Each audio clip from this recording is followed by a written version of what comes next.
Hey everyone, my name's Chris from Buy Auto Parts. I'm one of the salesmen there. Today we're out of the office, Saturday morning. We're going to be doing a wheel hub on my 2004 Dodge Dakota. Right here are some of the tools we're going to need for the installation. Removal. We're going to need a hammer. We're going to need a socket, 13/16 or 3/4 inch for the lug nut. We're going to need a 1/2 inch ratchet, a 3/8 ratchet. We're going to need a couple sockets. We're going to need a 1 7/16 1/2 inch. That's going to be for the locking nut for the hub assembly. We're going to need a 1/2 inch 13/16. That's going to be for the brake caliper mount. And we're going to need a 3/8 drive. Let's see here, that's a 9/16. That's going to be for the brake caliper to the mount. And of course, we're going to need the new hub assembly. All right, cool. So today we're going to start with the hub assembly.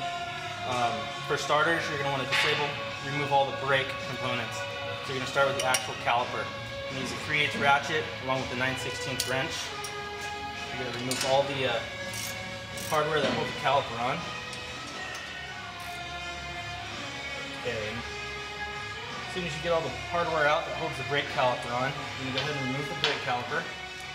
Slide off.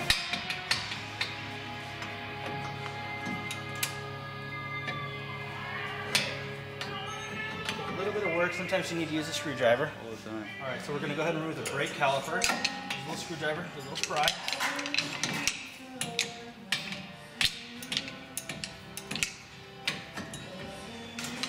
Take a little bit of work to get it off. You're not going to want to let it hang. It's very important to put wear on the brake hose here. So you're going to set this up here. You can get it to balance, hook it on the shield, or use a wire tie or bungee cord to secure it. You just don't want to let it hang on the brake line. And remove the brake pads, put those back in later. Next, we're going to remove the brake caliper mount. You're going to require a 1/2 inch ratchet along with 13/16 socket.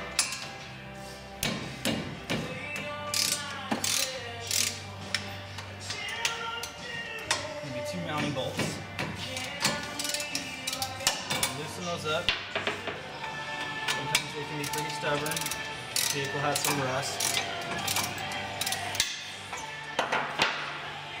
Once you get both the bolts out, you're going to go ahead and remove the bracket, set it aside. Next step, the rotor is just going to come right off. That's the hub assembly exposed. Next step, you're going to use the 1/2 inch ratchet along with the 1 7/16 socket or 32 millimeter. Go ahead and break it loose.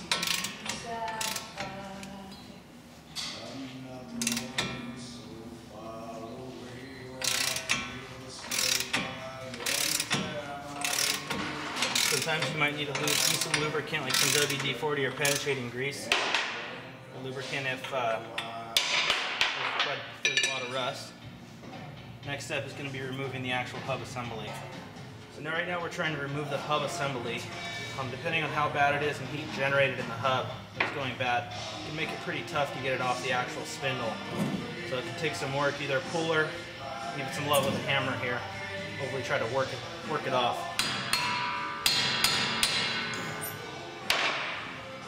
Coming very slowly. So right now we're trying to remove this rusty hub from this Dodge Dakota. We're going to use a specially designed puller just for this. Attached to the lug studs using some of the lug nuts. Got a 10-pound slide hammer here to help pull that hub off the spindle. Just like that. So we'll go ahead and compare the new hubs here. You're going to just do a quick match, make sure everything's good. Lug nuts are the same. You're going to want to confirm with your vehicle prior to ordering the hub if you have 2- or 4-wheel ABS. It's very simple to do. Standard trucks come with 2-wheel ABS, and the 2 wheels in the back are the ones with the ABS. So you'll have no electrical wires going to the front of the truck. If you need to determine this, you can lay under your truck, and you'll want to look for any electrical wires going to the center section of the wheel. So if you have an electrical wire coming through here, anywhere back here, you'll have a sensor on it that's going to read a ring on the hub assembly called a reluctor ring. So this one, as you can see, does not have 2-wheel ABS, or does not have 4-wheel ABS. It's going to be a 2-wheel ABS application. So you're going to confirm that the back of the hubs are similar, with no reluctor ring for the ABS to read. So now we're going to go ahead and get this cleaned up, and we're going to reinstall the hub. You're going to want to make sure that you replace the axle nut, or the spindle nut. It's very important this is replaced with the new one. We're going to want to get the spindle cleaned up here. Get ready to reinstall our new hub assembly. So we're going to wipe it down with a rag. We have some emery cloth, which I'm going to use here just to get rid of some of that surface rust since this was so hard to get off.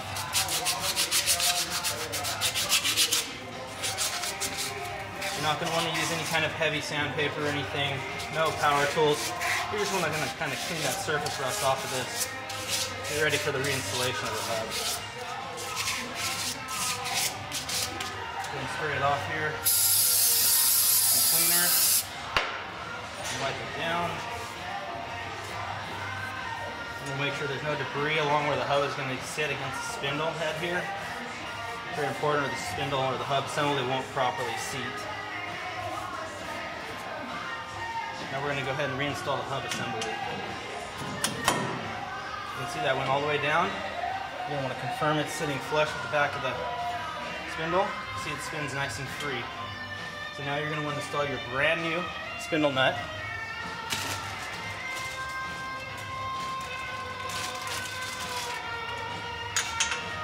And I want to confirm this is a lock nut. It's got the polyurethane ring inside, so you won't need any sealer or Loctite on that. Go ahead and reinstall the nut.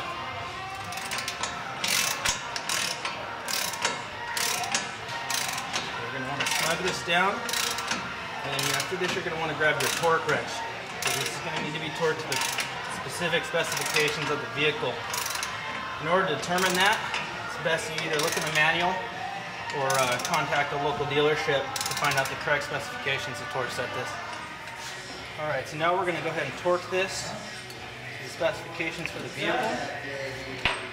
You're going to want to go ahead and set your torque wrench. Very important this is tightened properly. That just holds your wheel on the vehicle. You're going to go ahead and tighten it down.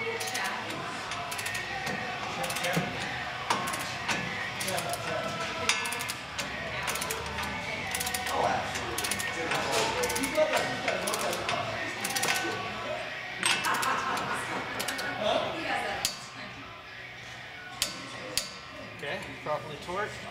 It's nice and free and nice and smooth. I'm going to start the reinstallation of the brake rotor, caliper mount, and brake caliper, and we'll be good to go. Okay, cool. So now we're going to do the reinstallation of everything here. Go ahead and start with the brake rotor. Slide it on. Next is the caliper bracket. And 2 bolts. You're going to want to make sure you use Loctite on these threads, just to make sure they don't back out at all. Put it on there. You don't need a ton of it, just a little bit. Reinstall the bracket.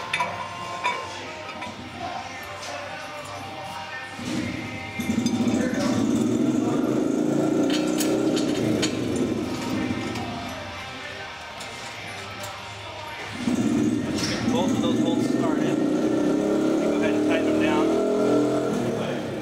You're also going to want to tighten these to specifications for the manufacturer, just like you did the center spindle nut. Next, we're going to go ahead and reassemble the brake caliper pads. That pad's installed. And reinstall the front pad.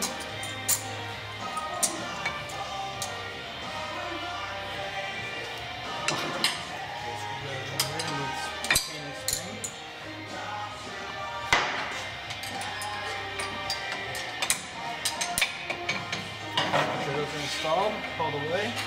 Now we're going to reinstall our caliper.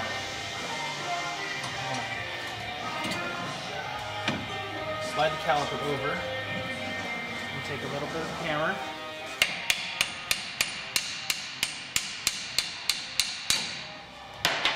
So, go ahead and use a 3/8 ratchet. Along with the socket, we usually take them off.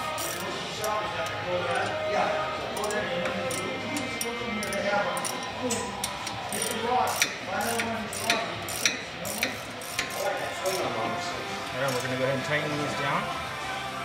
It's very important you go by manufacturer specifications on these as well.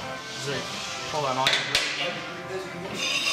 And that's going to conclude the installation of the hub assembly.